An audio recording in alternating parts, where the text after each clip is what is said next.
43 million Americans just found out their gun permits might be completely worthless, and most of them have no idea it happened. The Supreme Court handed down a decision that's systematically taking apart permit systems across the entire country. Within months, 29 states threw out their permit requirements entirely. No transition period, no refunds. A Texas resident who paid $40 for a 5-year permit. That requirement vanished. A California applicant who spent $800 and waited 8 months. All that effort for nothing. New York City residents who went through police interviews and notarized documents are watching the entire system they complied with get declared unconstitutional. If you own a gun or care about constitutional rights, hit that subscribe button right now, because what's coming next will shock you. The constitutional wave nobody saw. The constitutional wave nobody saw coming. When the Supreme Court handed down New York State Rifle and Pistol Association versus Bronte.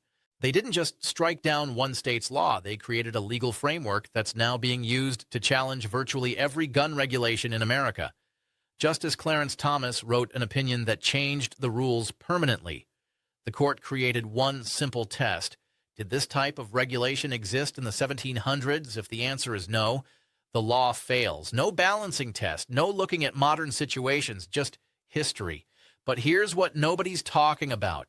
Within 24 hours of the ruling, lawyers filed lawsuits in California, New Jersey, Massachusetts, Maryland, Hawaii, and Rhode Island, asking for immediate changes. State attorneys general sent out emergency instructions. Processing offices that operated the same way for generations suddenly had to rewrite every procedure. Lower courts had no choice but to follow immediately. The justices made it crystal clear that the era of government control over who carries firearms in public was over. What happened next was a complete change in how half the country handles gun rights, and the changes are still happening. 43 million permit holders in legal limbo. Permit holders in legal limbo. Roughly 43 million Americans currently hold concealed carry permits. That number represents years of applications, thousands of dollars in fees, hundreds of thousands of training hours, and months of waiting. These people followed every rule, paid every fee, and met every requirement. Now, those permits might be worthless because the Supreme Court declared the entire system unconstitutional. A Texas resident who paid $40 for a 5-year license just saw that requirement potentially go away. A California resident who spent $300, waited 8 months, and provided character references might have done all that for nothing. New York City residents who went through police interviews, notarized documents, and proper cause statements could have their permits thrown out simply because permits themselves are now considered unconstitutional. But there's a deeper issue nobody's talking about: reciprocity. Right now, permit holders can carry in states that recognize their home state's permits through agreements. If permits no longer exist, what happens to carrying across state lines? Does constitutional carry become automatic nationwide? Can someone from Texas carry in California without any paperwork? Can a Florida resident walk around New York City armed with no permit? Can states arrest out-of-state residents for carrying without local permits when permits don't exist anymore?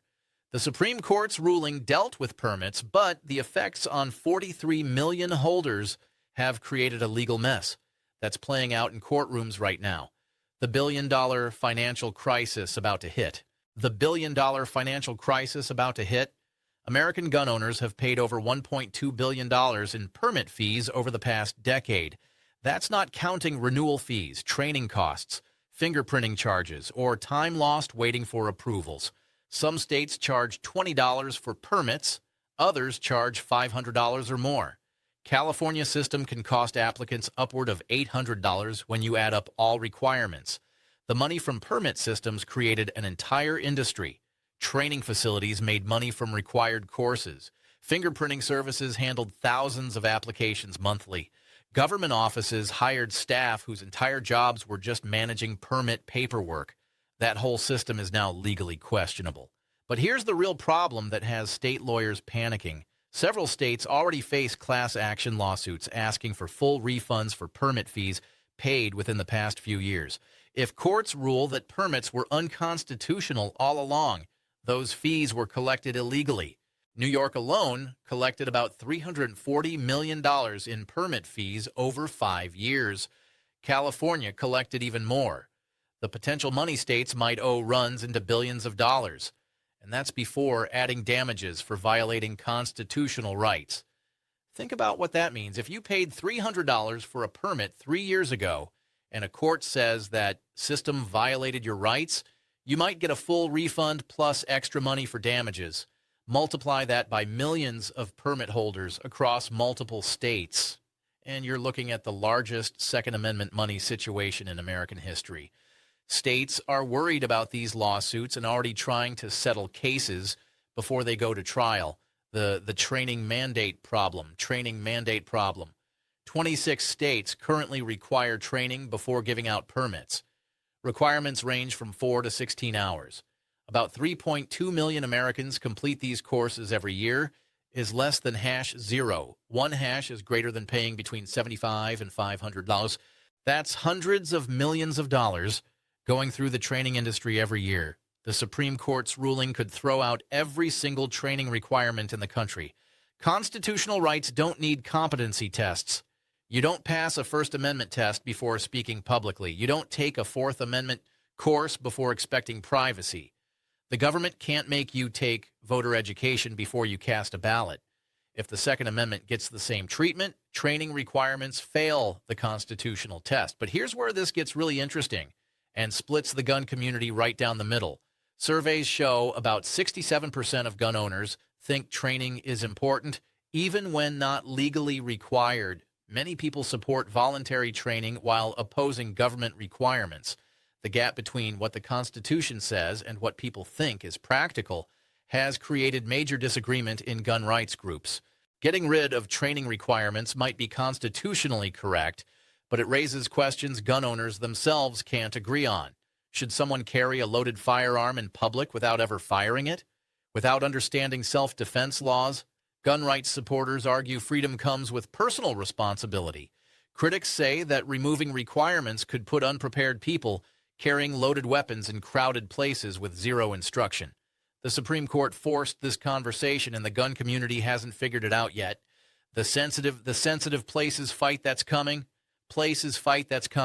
Even with permits possibly going away, the Supreme Court said that certain locations can still ban firearms as sensitive places, but nobody agrees on what counts as sensitive. And the fight over this question is about to go through every state. The original historical examples were choruses, government buildings, and polling places. Modern versions expanded a lot. Post offices, parks, public transportation, stadiums, hospitals, college campuses, bars, churches, and streets near schools. New York responded to Broina by saying, "Almost all of Manhattan is a sensitive place." California expanded its list to include any private property unless specifically posted otherwise. Exactly the kind of blanket ban the Supreme Court rejected. Gun rights groups immediately filed lawsuits. Federal courts gave conflicting answers. The Supreme Court stepped in, threw out decisions, and sent cases back down. But here's what legal experts are watching. The Supreme Court's language suggests they're moving toward extremely narrow definitions of sensitive places. If this continues, sensitive places might go back to what they were historically, our prisons and government chambers. Everything else becomes allowed. That means parks, subways, stadiums, hospitals, and schools could all be open to concealed carry. Or states might find new ways to ban them, leading to another round of lawsuits. The battle lines are being drawn right now. The prohibited persons problem. Nobody's fixing the prohibited persons problem. Nobody's fixing federal law bans certain people from having firearms. Convicted felons, domestic violence offenders, drug users, people ruled mentally ill, illegal immigrants, dishonorably discharged veterans, and those under restraining orders. That's about 16 million Americans. Permit systems let states catch these people before they carried in public. Background checks during the permit process stopped prohibited people before they could legally carry. If permits go away, how do states check if someone is banned before they carry? They can't, at least not ahead of time. Constitutional carry states already deal with this. They rely on background checks when buying guns and catching people after the fact if they're carrying illegally. Critics say this system only works after someone is already breaking the law. Supporters say constitutional rights don't need advanced checking, But there's a legal problem developing.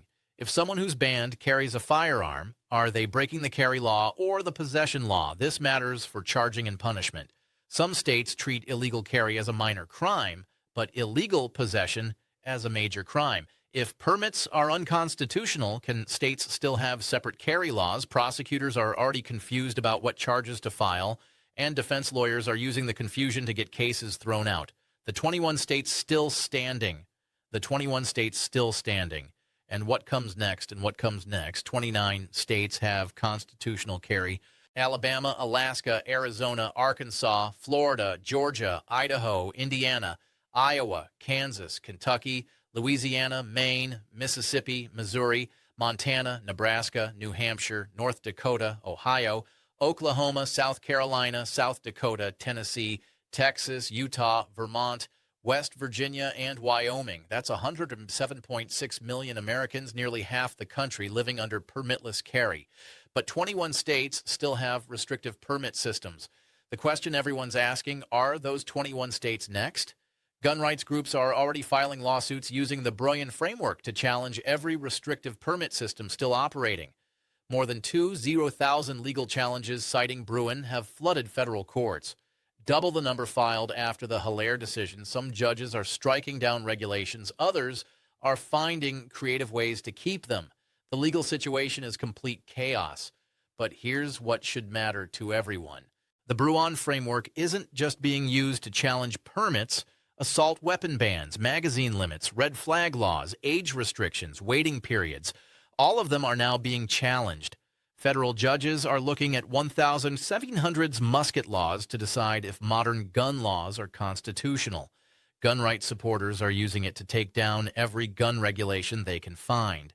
Conclusion.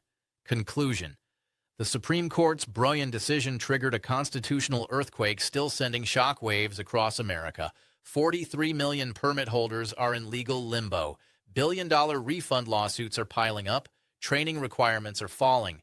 The sensitive places fight is just starting. And 21 states are watching their permit systems get challenged right now. Do you live in one of the 29 constitutional carry states, or are you stuck in one of the 21 still fighting to keep permits? Drop a comment below and tell us how this decision has affected your ability to carry. Hit that subscribe button and turn on notifications because this story is changing every single day. The next Supreme Court decision could eliminate permits nationwide or create new boundaries that change everything again. The biggest Second Amendment shift in over a century is happening right now. Subscribe now and don't miss what happens.